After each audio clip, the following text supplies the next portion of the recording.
ಗೃಹಲಕ್ಷ್ಮಿ ಹಣ ನಿಮ್ಮ ಖಾತೆಗೆ ಇನ್ನೂ ಬಂದಿಲ್ಲ. ಗೃಹಲಕ್ಷ್ಮಿ ಹಣ ಯಾವಾಗ ಬರುತ್ತೆ? ಗೃಹಲಕ್ಷ್ಮಿ ಹಣ ಬರುತ್ತೋ ಬರಲು? ಗೃಹಲಕ್ಷ್ಮಿ ಹಣದ ಬಗ್ಗೆ ಬಿಗ್ ಅಪ್ಡೇಟ್ ಕೊಟ್ಟ ಸಚಿವೆ ಲಕ್ಷ್ಮಿ ಹೆಬ್ಬಾಳ್ಕರ್. ನಮಸ್ಕಾರ ವೀಕ್ಷಕರೇ, ಸುಪ್ರೀಂ ಟಿವಿ ನ್ಯೂಸ್ಗೆ ಸ್ವಾಗತ. ನಾನು ಅಶ್ವಥ್. ವೀಕ್ಷಕರೇ, ನಾನಿವತ್ತು ಕಾಂಗ್ರೆಸ್ ಸರ್ಕಾರದ 5 ಗ್ಯಾರಂಟಿಗಳ ಬಗ್ಗೆ ಮಾತನಾಡುತ್ತೆ. ಕಾಂಗ್ರೆಸ್ ಸರ್ಕಾರ ಜಾರಿಗೊಳಿಸಿರುವಂತಹ ಪಂಚ ಗ್ಯಾರಂಟಿಗಳಲ್ಲಿ ಗೃಹಲಕ್ಷ್ಮಿ ಯೋಜನೆ ಕೂಡ ಒಂದಾಗಿರುವಂತಹದ್ದು. ಈ ಯೋಜನೆ ಅಡಿಯಲ್ಲಿ ಪ್ರತಿ ಮನೆ ಯಜಮಾನಿಗೂ ಪ್ರತಿ ತಿಂಗಳು 2,000 ರೂಪಾಯಿ ಹಣ ಬರ್ತಾ ಇತ್ತು. ಚುನಾವಣೆ ಸಂದರ್ಭದಲ್ಲಿ ಸಿದ್ದರಾಮಯ್ಯ ಹಾಗೂ ಡಿ.ಕೆ. ಶಿವಕುಮಾರ್ ಅವರು ಒಟ್ಟು 5 ಗ್ಯಾರಂಟಿಗಳನ್ನ ಘೋಷಣೆ ಮಾಡಿದ್ರು.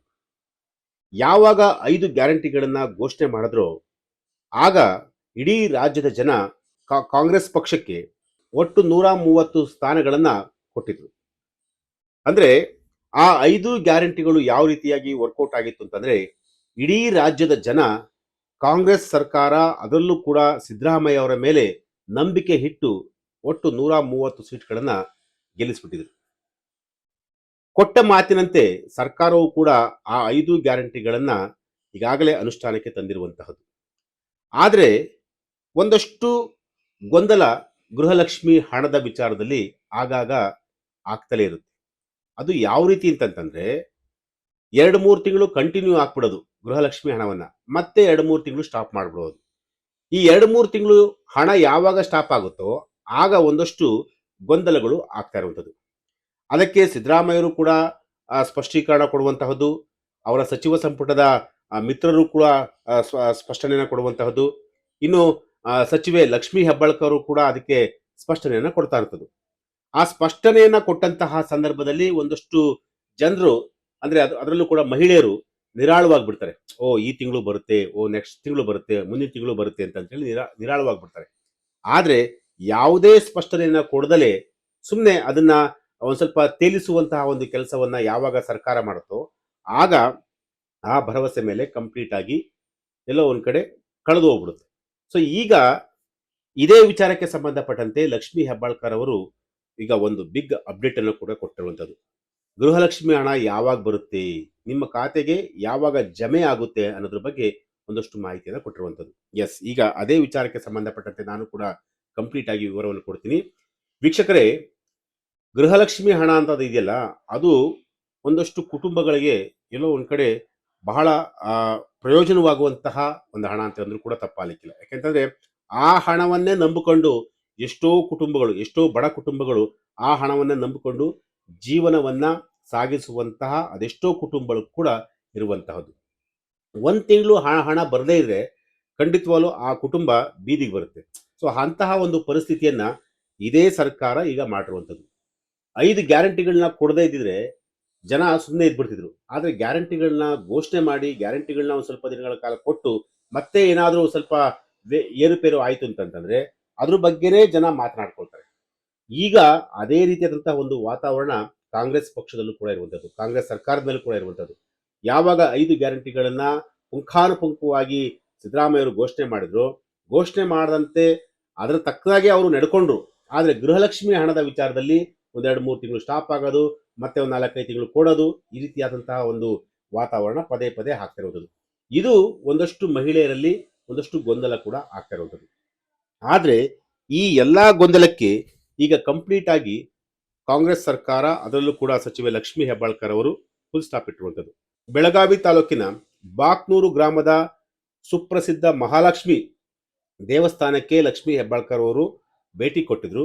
ಅಲ್ಲಿ ಪೂಜೆಯನ್ನು ಕೂಡ ಸಲ್ಲಿಸಿದ್ರು. ಅದಾದ ನಂತರ ಮಾಧ್ಯಮಗಳ ಜೊತೆ ಮಾತನಾಡಿದ್ರು. ಮಾಧ್ಯಮದವರು ಕೂಡ ಪ್ರಶ್ನೆ ಮಾಡಿದ್ರು, ಯಾವಾಗ ಗೃಹಲಕ್ಷ್ಮಿ ಹಣ ಬರುತ್ತೆ, ಏನು ಎತ್ತ ಅನ್ನೋದ್ರ ಬಗ್ಗೆ ಇಡೀ ರಾಜ್ಯದ ಜನ ಕೇಳ್ತಾ ಇದ್ದಾರೆ. ಕಳೆದ 2-3 ತಿಂಗಳಿಂದ ಗೃಹಲಕ್ಷ್ಮಿ ಹಣ ಬರ್ತಾ ಇಲ್ಲ, ಯಾವಾಗ ಬರುತ್ತೆ ಅಂತೇಳಿ ಪ್ರಶ್ನೆಯನ್ನ ಮಾಡ್ತಾರೆ. ಆಗ ಗೃಹಲಕ್ಷ್ಮಿ ಹಣದ ಬಗ್ಗೆ ಬಿಗ್ ಅಪ್ಡೇಟ್ ಅನ್ನ ಲಕ್ಷ್ಮಿ ಹೆಬ್ಬಾಳ್ಕರ್ ಅವರು ಕೊಟ್ಟಿರುವಂಥದ್ದು. ಅದು ಏನಪ್ಪಾ ಅಂತಂದ್ರೆ, ಗೃಹಲಕ್ಷ್ಮಿ ಯೋಜನೆಯ ಹಣವು ತಾಂತ್ರಿಕ ಕಾರಣಗಳಿಂದ ಸ್ವಲ್ಪ ವಿಳಂಬವಾಗಿದೆ. ಈ ವಿಚಾರವನ್ನ ಸ್ವತಃ ಲಕ್ಷ್ಮಿ ಹೆಬ್ಬಾಳ್ಕರ್ ಅವರೇ ಒಪ್ಕೊಂಡಿರುವಂಥದ್ದು. ಅಂದ್ರೆ ಟೆಕ್ನಿಕಲ್ ಇಶ್ಯೂಸ್ ಇದೆ, ಸೊ ಹಾಗಾಗಿ ಒಂದಷ್ಟು ತಾಂತ್ರಿಕ ಕಾರಣಗಳಿಂದ ಹಣ ಅವರವರ ಖಾತೆಗೆ ಜಮೆ ಆಗ್ತಿಲ್ಲ ಅಂತೇಳಿ ಸ್ವತಃ ಲಕ್ಷ್ಮಿ ಹೆಬ್ಬಾಳ್ಕರ್ ಅವರು ಕೂಡ ಈಗ ಒಪ್ಕೊಂಡಿರುವಂಥದ್ದು. ಸೊ ಇದಕ್ಕೆ ಅವರು ಅಲ್ಲಿ ಅಷ್ಟಕ್ಕೆ ಸುಮ್ಮನಾಗಲಿಲ್ಲ. ಇದಕ್ಕೆ ಅವರು ಒಂದಷ್ಟು ಮಾತುಗಳನ್ನು ಕೂಡ ಹೇಳ್ತಾರೆ, ಒಂದಷ್ಟು ಪ್ರತಿಕ್ರಿಯೆಯನ್ನು ಕೊಡ್ತಾರೆ. ಅಂದ್ರೆ ಆ ಟೆಕ್ನಿಕಲ್ ಇಶ್ಯೂಸ್ ಕಂಪ್ಲೀಟ್ ಆಗಿ ಈಗ ಎಲ್ಲವೂ ಕೂಡ ಬಗೆಹರಿತಾ ಇದೆ. ಅದು ಒಂದು ಅಂತಿಮ ಹಂತದಲ್ಲಿದೆ. ಮುಂದಿನ ಕೆಲವೇ ದಿನಗಳಲ್ಲಿ ಮಹಿಳೆಯರ ಬ್ಯಾಂಕ್ ಖಾತೆಗಳಿಗೆ ನೇರ ನಗದು ವರ್ಗಾವಣೆ ಆಗುತ್ತೆ. ಅಂದ್ರೆ ಗೃಹಲಕ್ಷ್ಮಿ ಹಣ ನೇರವಾಗಿ ಅವರ ಖಾತೆಗೆ ಜಮೆ ಆಗುತ್ತೆ ಅಂತೇಳಿ ಈಗ ಲಕ್ಷ್ಮಿ ಹೆಬ್ಬಾಳ್ಕರ್ ಅವರು ಭರವಸೆ ಕೊಟ್ಟಿರುವಂಥದ್ದು. ಮಾರ್ಚ್ ತಿಂಗಳ ಬಾಕಿ, ಅಂದ್ರೆ ಮಾರ್ಚ್ ತಿಂಗಳ ಬಾಕಿ ಕಂತೇನಿದೆಯಲ್ಲ, ಅದು ಮುಂದಿನ 4 ದಿನಗಳಲ್ಲಿ ಅದು ಕಂಪ್ಲೀಟ್ ಆಗಿ ಅವರವರ ಖಾತೆಗೆ ಜಮೆ ಆಗುತ್ತೆ. ಜೊತೆಗೆ ಏಪ್ರಿಲ್ ತಿಂಗಳ ಕಂತನ್ನು ಸಹ ಇನ್ನ ಒಂದು 8-10 ದಿನಗಳ ಒಳಗೆ ಅದನ್ನು ಕೂಡ ನಾವು ಕೊಡ್ತೀವಿ ಅಂತೇಳಿ ಲಕ್ಷ್ಮಿ ಹೆಬ್ಬಾಳ್ಕರ್ ಅವರು ಕೂಡ ಹೇಳಿರೋದು. ಇನ್ನು ಹಣಕಾಸಿನ ಕೊರತೆ ಇಲ್ಲ ಅಂತೇಳಿ ಲಕ್ಷ್ಮಿ ಹೆಬ್ಬಾಳ್ಕರ್ ಅವರು ಹೇಳಿರೋದು. ಈಗಾಗಲೇ ಅಪೋಸಿಷನ್ ಪಾರ್ಟಿ ಅವರು ಪದೇ ಪದೇ ಹೇಳ್ತಾ ಇರ್ತಾರೆ ಹಣಕಾಸಿನ ಕೊರತೆ ಇದೆ, ಹಣಕಾಸಿನ ಕೊರತೆ ಇರೋದ್ರಿಂದ ಎಲ್ಲೋ ಒಂದ್ ಕಡೆ ಆ ಗೃಹಲಕ್ಷ್ಮಿ ಹಣವನ್ನ ಸರಿಯಾದ ಟೈಮ್ಗೆ ಕೊಡಕ್ ಆಗ್ತಿಲ್ಲ ಅಂತೇಳಿ ಪದೇ ಪದೇ ಸರ್ಕಾರವನ್ನ ಟಾರ್ಗೆಟ್ ಮಾಡ್ತಲೇ ಇದ್ರು. ಸೊ ಈ ವಿಚಾರಕ್ಕೂ ಸಂಬಂಧಪಟ್ಟಂತೂ ಕೂಡ ಲಕ್ಷ್ಮಿ ಹೆಬ್ಬಾಳ್ಕರ್ ಅವರು ಈಗ ಸ್ಟೇಟ್ಮೆಂಟ್ ಅನ್ನು ಕೊಟ್ಟಿದ್ದಾರೆ. ಅದು ಯಾವ ರೀತಿ ಅಂತಂದ್ರೆ, ಸರ್ಕಾರದಲ್ಲಿ ಯಾವುದೇ ರೀತಿಯಾದಂತಹ ಹಣಕಾಸಿನ ಕೊರತೆ ಇಲ್ಲ. ಒಂದಷ್ಟು ಟೆಕ್ನಿಕಲ್ ಇಶ್ಯೂಸ್ ಇಂದ ಸ್ವಲ್ಪ ಅಡಚಣೆಗಳು ಆಗಿರೋದು ಬಿಟ್ರೆ ಅದ್ಯಾವುದೂ ಕೂಡ ಇಲ್ಲ. ಅಂದ್ರೆ ಈಗ ಬೈ ಎಲೆಕ್ಷನ್ ಬಂತು, ಸೊ ಬೇರೆ ಬೇರೆ ಸ್ಟೇಟ್ ಇಂದ ಎಲೆಕ್ಷನ್ ಕೂಡ ನಡೀತಾ ಇದಾವೆ. ಸೊ ಇಂತಹ ಒಂದು ಸಂದರ್ಭದಲ್ಲಿ ಚುನಾವಣಾ ಪ್ರಕ್ರಿಯೆಗಳ ನಡುವಿನ ಆಡಳಿತಾತ್ಮಕ ಬದಲಾವಣೆಗಳು ಈ ವಿಚಾರಕ್ಕೆ ಒಂದು ಸ್ವಲ್ಪ ಅಡೆತಡೆ ಆಗಿದೆ ಅನ್ನೋದು ಬಿಟ್ರೆ ಬೇರೆ ಯಾವ ರೀಸನ್ ಇಲ್ಲ. ಸೊ ನಾವು ಕೊಟ್ಟ ಮಾತಿನಂತೆ ಮಾರ್ಚ್ ತಿಂಗಳು ಮತ್ತೆ ಏಪ್ರಿಲ್ ತಿಂಗಳದು, ಈ 2 ತಿಂಗಳದು ಕೂಡ ಇನ್ನ ಕೆಲವೇ ದಿನಗಳಲ್ಲಿ ನಾವು ನಿಮ್ಮ ಖಾತೆಗೆ ಹಣವನ್ನ ಹಾಕ್ತಿವಿ. ಯಾರು ಕೂಡ ಭಯ ಪಡುವಂತಹ ಅವಶ್ಯಕತೆ ಇಲ್ಲ. ಸೊ ನಿಮ್ಮ ಅಂದ್ರೆ ನಿಮ್ಮ ಖಾತೆಗೆ ನಿಮ್ಮ ಹಣ ಬಂದು ಬೀಳುತ್ತೆ ಅನ್ನೋ ಒಂದು ಮಾತನ್ನು ಕೂಡ ಹೇಳಿರುವಂಥದ್ದು. ಎಸ್, ಈಗ ಲಕ್ಷ್ಮಿ ಹೆಬ್ಬಾಳ್ಕರ್ ಅವರನ್ನು ನಾವು ಅವರ ಮಾತನ್ನು ಕೂಡ ನಾವು ನಂಬೋಣ ಅಂತ ಹೇಳೋಣ. ಯಾಕೆಂತಂದ್ರೆ ಇಲ್ಲಿಯವರು ಕೂಡ ಅವ್ರು ಹಾಕೊಂಡ್ ಬಂದಿದ್ದಾರೆ ಹಣವನ್ನ, ಯಾವುದನ್ನು ಕೂಡ ನಿಲ್ಸಿಲ್ಲ. ಆದ್ರೆ ಕಳೆದ 2-3 ತಿಂಗಳಿಂದ ಹಣ ಬಂದಿಲ್ಲ ಅಂತೇಳಿ ಅದು ಮಾತ್ರ ಗೊಂದಲ ಆಗಿರುವಂಥದ್ದು. ಸೊ ಆ ಗೊಂದಲವೂ ಕೂಡ ನಿವಾರಣೆ ಆಗ್ಬೇಕು ಅಂತಂತಂದ್ರೆ ಲಕ್ಷ್ಮಿ ಹೆಬ್ಬಾಳ್ಕರ್ ಅವರು ಕೊಟ್ಟ ಮಾತಿನಂತೆ ಇನ್ನ 2-3 ದಿನಗಳಲ್ಲಿ ಅಥವಾ 4-5 ದಿನಗಳಲ್ಲಿ ಅಥವಾ 10 ದಿನಗಳ ಒಳಗೆ ಆ ಒಂದು ಹಣ ಅಂದ್ರೆ ಗೃಹಲಕ್ಷ್ಮಿ ಹಣ ಅವರವರ ಖಾತೆಗೆ ಜಮೆ ಆಗ್ಬೇಕು. ಎಸ್, ಇದು ಇವತ್ತಿನ ಒಂದು ವಿಚಾರ. ನಾಳೆ ಮತ್ತೊಂದು ವಿಚಾರದೊಂದಿಗೆ ನಾನು ನಿಮ್ಮನ್ನ ಭೇಟಿ ಆಗ್ತೀನಿ. ನಿರಂತರ ಸುದ್ದಿಗಾಗಿ ನೋಡ್ತಾ ಇರಿ supreme TV news. Thank you.